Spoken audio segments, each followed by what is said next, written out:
سلام، به کانال پرشین تاپ 10 خوش آمدید. مهدی پارسافرد هستم. اینجا در رابطه با هر چیزی که فکرش رو بکنید صحبت میکنیم. در این ویدیو درباره 10 تا از مخوفترین زندانهای جهان میخواهیم صحبت کنیم.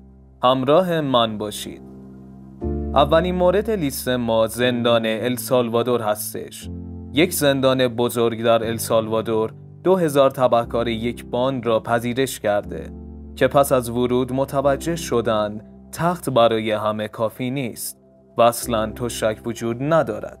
این مرکز برای اسکان 40,000 زندانی طراحی شده است و وزیر امنیت السالوادور به زندانیان هشدار داده که هرگز از اینجا بیرون نخواهند رفت. نایب بوکله رئیس جمهور السالوادور در یک توییت نوشت: در سپید دم و طی یک عملیات ما 2000 عضو یک باند تبهکار را به مرکز محبوس کردن تروریسم سکات منتقل کردیم که به ادعای او بزرگترین زندان بزرگ در قاره آمریکا است. بوکله افزود این خانه جدید آنها خواهد بود، جایی که آنها برای چندین دهه زندگی خواهند کرد. همه مختلط و قادر به آسیب بیشتر به مردم نیستند. آنها را دست و پا در گل و زنجیر سوار اتوبوس کردند تا در کاروانی که شامل چند هلیکوپتر بود به زندان جدید ببرند. آنها پشت سر هم به صورت فشرده قرار گرفته بودند و نیروهای نظامی مسلح در اطراف دیده می شوند. زندانی در تکولوکا در 74 کیلومتری جنوب شرقی پایتخت سان سالوادور که به دستور بوکله ساخته شد، متشکل از 8 ساختمان ساخته شده از بتون است. هر یک دارای 32 سلول به مساحت 100 متر مربع 1075 فوت مربع است که برای نگهداری بیش از 100 زندانی طراحی شده است. هر سلول فقط 2 سینک و 2 سرویس بهداشتی دارد. به ازای هر 100 زندانی تنها 80 تخت فلزی وجود دارد. حدود 63,000 عضو احتمالی باندهای تبهکار از زمان اعلام وضعیت اضطراری رئیس جمهور السالوادور دستگیر شده‌اند. السالوادور بالاترین میزان زندانی شدن در جهان را دارد و 2% از جمعیت آن در حال حاضر در زندان هستند. زندان گیتاراما، رواندا، یکی از زندان‌های ترسناک جهان در تایلند قرار گرفته است و به زندان گیتاراما معروف است. این زندان آنقدر ترسناک و مخوف است که به جهنم روی زمین معروف شده است. با توجه به اتفاقاتی که در این زندان در جریان است، به نظر می رسد که این تعبیر بسیار برای آن مناسب است.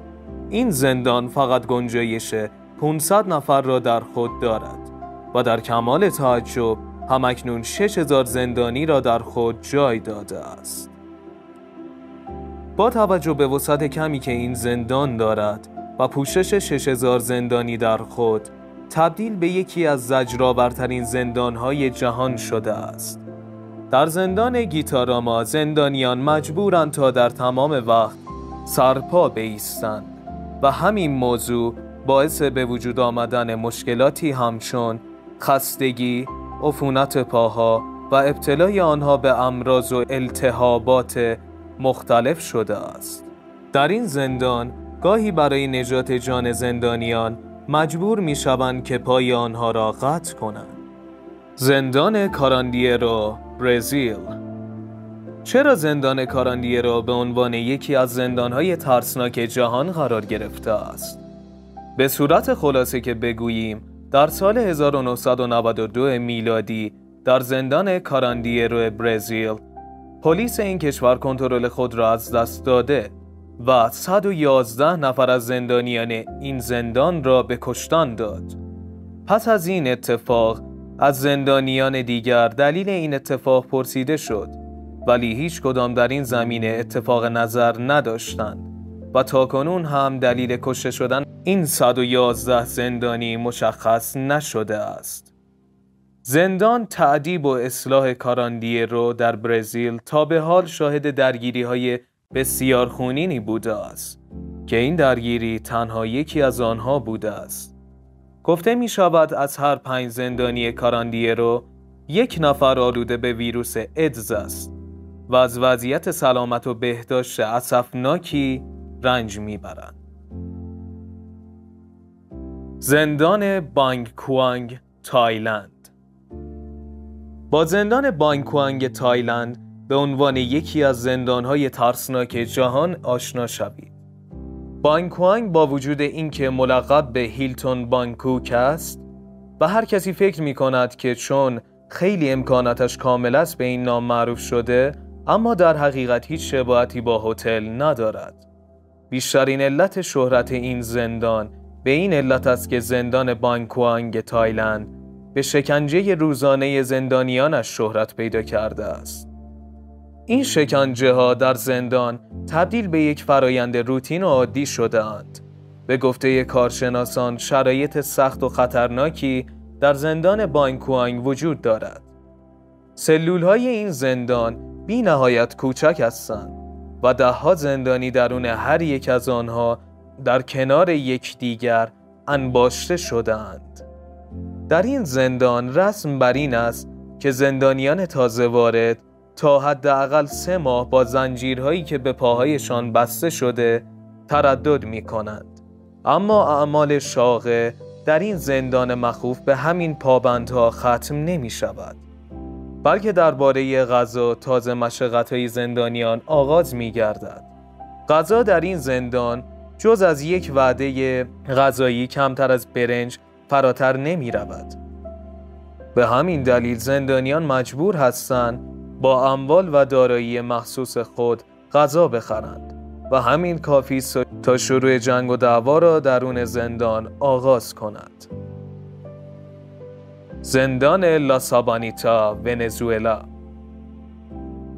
یکی دیگر از زندان‌های وحشتناک جهان، زندان لا سابانیتا در کشور ونزوئلا است. زندان لا سابانیتا نه تنها در فهرست بدترین و بدنامترین زندان‌های دنیا قرار گرفته است، بلکه یکی از خونبارترین مکان‌های دنیا نیز میباشد.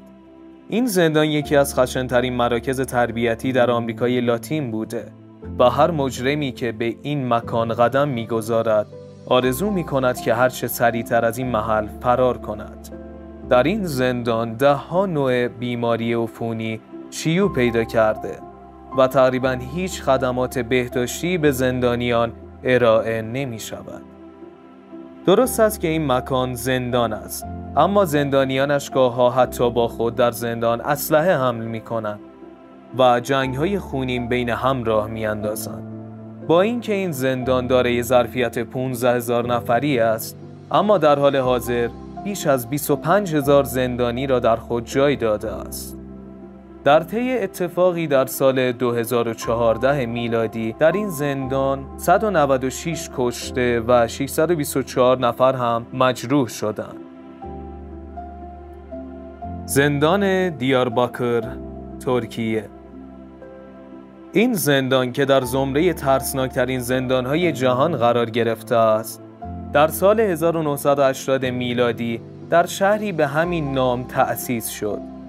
از آنجایی که در این زندان مجرمان خطرناکی نگهداری می شوند، تعمیدات ترسناکی را برای نگهداری زندانیان خود دارند. مسئولان دیارباکر زندانیان خود را بر حسب نوع جرمشان در 2 بخش مختلف نگهداری می کنند. اردوگاه 22 کره شمالی. از اردوگاه ترسناک 22 در کره شمالی می توان به عنوان بدترین و وحشتناکترین زندانها نام برد. نام رسمی این زندان کوانلیسو 22 است و کاملا از دنیای خارجی ایزوله و پنهان است. گفته می شود که به غیر از مجرمان، خانواده آنها نیز محکوم به حبس در این زندان شده و باقی عمر خود را در این مکان وحشتناک می گذرانند. در حال حاضر بیش از 5,000 نفر در این کمپ، یا بهتر بگوییم زندان، حضور دارند. این کمپ دارای حداکثر شرایط امنیتی و حفاظتی بوده که گفته شده هیچ کس از آن جان سالم به در نمیبرد.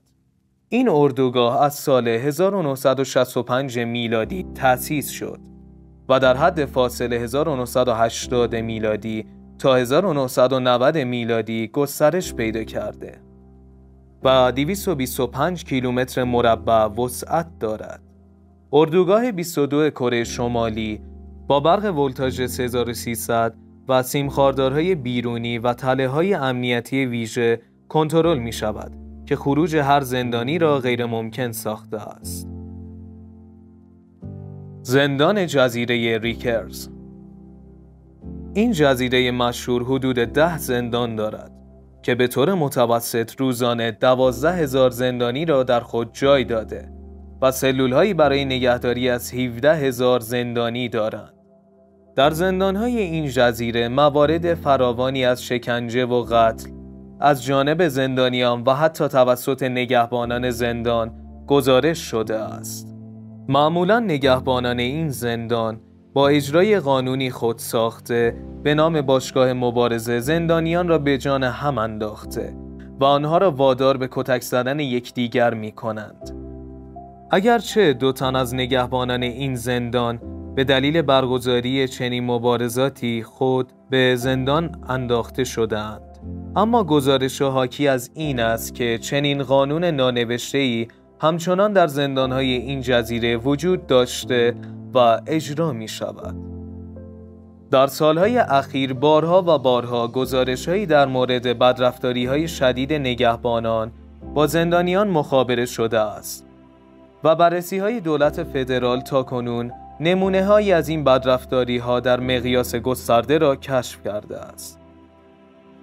در حالی که زندانیان باید مراقب نگهبانان بیرحم و شکنجه‌گر باشند، از طرف دیگر از جانب زندانیان دیگر نیز مورد حمله و بدرفتاری قرار می‌گیرند.